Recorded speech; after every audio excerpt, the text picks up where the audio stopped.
All right, welcome to your intro to matrices. Okay, now we did say that matrices can be used to solve system of equations. Although we're not going to get to that today, we will talk about that later. Right now, let's just figure out what is a matrix. Well, a matrix is nothing more than a rectangular array of elements. I use the word array, think of arrangement, okay? Just they're put in a certain order. And elements, I use the term elements, not numbers, because it could really be anything. It depends on what you're talking about. But for our purposes right now, let's stick with numbers, okay? So the first thing we need to know is what is the dimensions of a matrix, because this determines a lot of things. Well, let's look at these two matrices here. I have matrix A and I have a matrix B, okay? Now, they do have it set at multiplying each other. We're going to multiply them later, not just yet. But I want to first figure out what is the dimensions of this one and what is the dimensions of this one. Well, the way we do this is we are going to think of this. I'm going to use M and N because M and N are very common for the row and the column. They're just variables. M represents the number of rows. Believe it or not, says rows, okay? And then N determines the number of columns, okay? I'll just stick with COL, columns. Well, if you don't recall, just know what's what. The way I remember, columns, like a Roman column, they just go vertical up and down. In this case, we have 4 columns. Rows go across. We have 2 of them. But when you're writing the dimensions of a matrix, the number of rows is always first. So if I have 2 rows and 4 columns, the dimensions of matrix A is a 2 by 4. It's a 2 by 4 matrix. Similarly, matrix B. Well, again, don't forget which one to count first. How many rows do we have? Then how many columns do we have? This is a 3 by 4. Okay? All right. So now, let me just do one more example here. So if I have 1, 3, negative 2, what's the dimensions? Well, there's only one row, right? There's only one of these, and there's 3 of these. There's 3 columns. So this is a 1 by 3. All right, let's talk about some special matrices now. We have a row matrix, a column matrix, and a square matrix. Well, what's the difference? A row matrix is a matrix that has only one row. And the number of columns make no difference. They're irrelevant. I could have like a 0, 1, negative 2, 5. Okay? This happens to be a 1 by 4, right? I have 4 columns. As long as it only has one row, that's what matters. Okay, you could have a 1 by 2, a 1 by 20, a 1 by 1, as long as you have one row. A column matrix is a matrix that has only one column.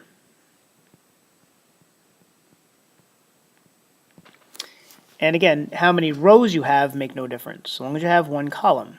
It could be 3, 5, 0, okay? One column, it's a column matrix. It could be in this case we have a 3 by 1. It could be a 20 by 1, an 18 by 1, as long as there's one column. What about a square matrix? Well, square matrix, well, think about it. If it's going to look like a square, I guess it's going to have the same number of rows and the same number of columns. And that's true. It has the same number of rows and columns.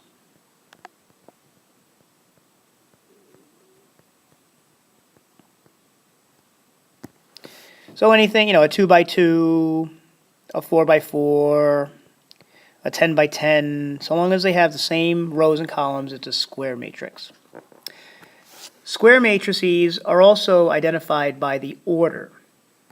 Okay, so rather than saying a 10 by 10 or a 4 by 4, we refer, and again, let me put it over here. This only applies to square matrices. Okay, so the order of a square matrix. You can have a first order, a second order, a third order, etc., down to the nth order where n is any integer. Okay. So square matrices, well, first order would be a 1 by 1. A second order would be a 2 by 2. Okay, 3 by 3. In this case, n by n, where n is any integer. Okay, it could be 100 million times 100 million. So there are the orders. Well, let me correct myself here. I said integers, but in reality I meant whole numbers. So what's the difference? Well, whole numbers are 0, 1, 2, 3, etc., etc. If I include the negative side, then we have the integers. Okay, they're also the negative whole numbers. Do we include 0? Well, mathematically, I can calculate values with a 0 and a 0. I mean, I guess technically it doesn't exist, but, well, you decide. We're really not going to have to deal with that anyway, so. So whole numbers is what I was referring to over here. We can also have matrices that are equal to each other. For that to happen, we first and foremost have to have the same dimensions. If they're different dimension matrices, it's like comparing apples and oranges. They're just not going to equal each other ever. Then we have to keep this in mind. Corresponding elements are equal. What do I mean by that? Now let's do this example and I'll explain it. So we are going to try to find the values of x and y that make this true. And this is the equation we're going to work with. We're going to have y minus 2 and 2x. And I'm going to tell you that that is equivalent to this matrix. 2x minus 8 over 4y. All right, well, first and foremost, do we have the same dimensions? Well, we have we have 2 rows, we have 1 column. So that would be a 2 by 1.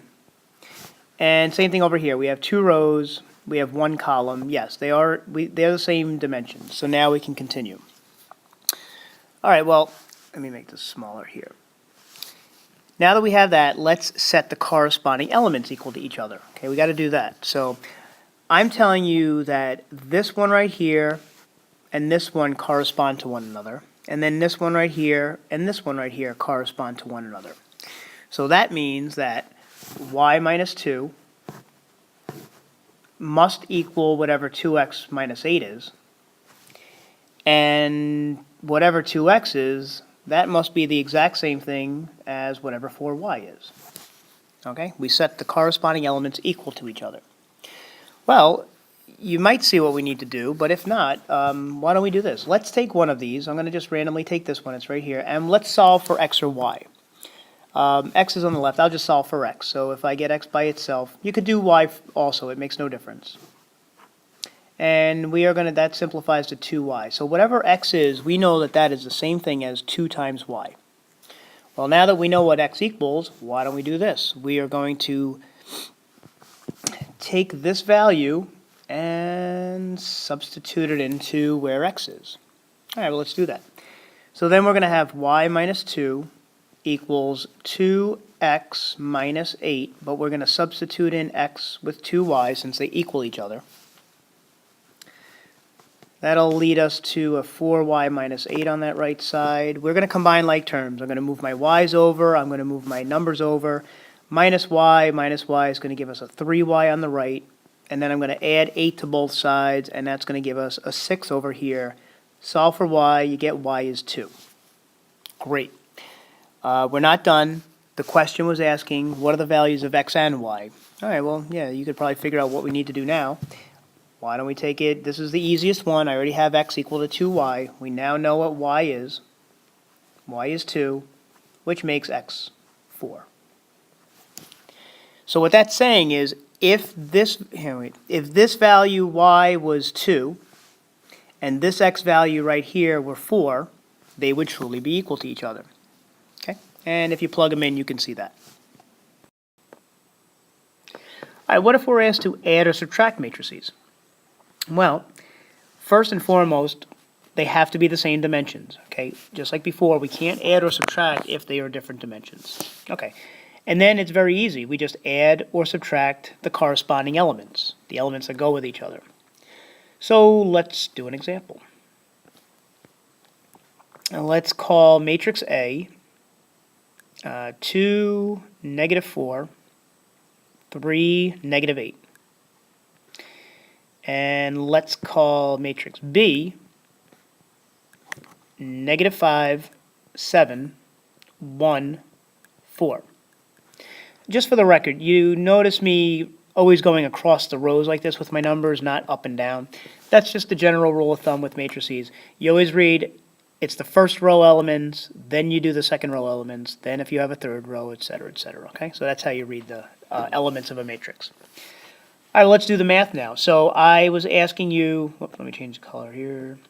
So I was asking, let's first do the addition. Let's add A plus B. Well, this is a 2 by 2, and this is a 2 by 2, so check. Now what we're going to do is add or subtract the corresponding elements. Well, we're adding first, so this is how you would get the answer.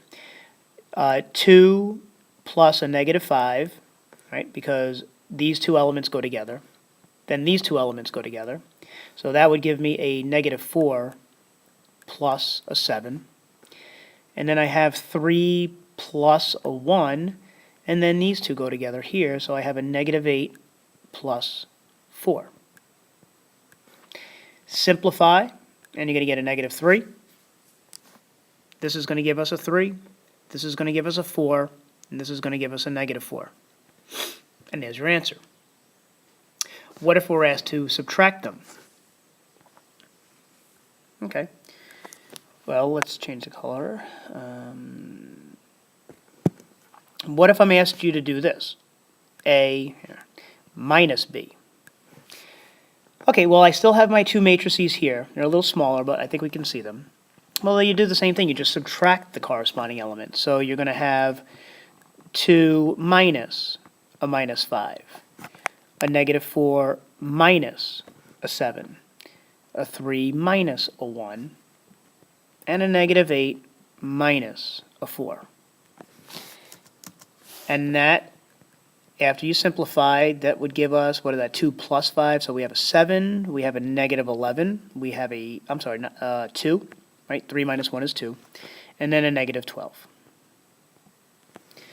So, this is A plus B, this is A minus B. The last thing I'd like to talk about today is known as a scalar product. Okay, we're going to save multiplying matrices for tomorrow. That's going to take a one lesson. But right now, the scalar product. It's something you multiply each element by in the matrix. A common letter used is K, but it could be any letter. It's just a random variable. So let's do an example here. So what if I were to tell you, here, example, given, I can't spell given. I'm going to just try that one again because that is just nasty looking. How about given?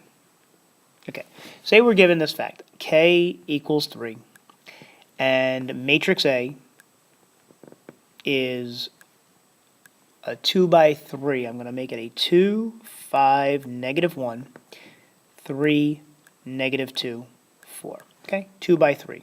We have 2 rows, 3 columns.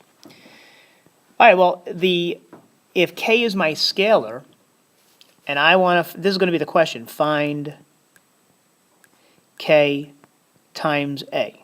Find K times A. Okay, well, here's how you find it. K is a scalar. I'm going to keep that out in front. I have my matrix, and this is nothing more than distribution. All I'm doing is I'm multiplying each element of the matrix by K. So let's distribute to everything, okay? 3 times 2 would give us 6. 3 times 5. 3 times a -1. 3 times 3. 3 times -2. And 3 times 4. That's your answer. That's all you do. Fairly straightforward.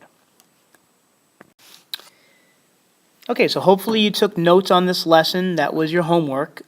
Just like if you were in class, take your notes. And then when you come in tomorrow into class, I'm going to ask you if there were any questions about this lesson that didn't make sense or was unclear. Please ask at that time.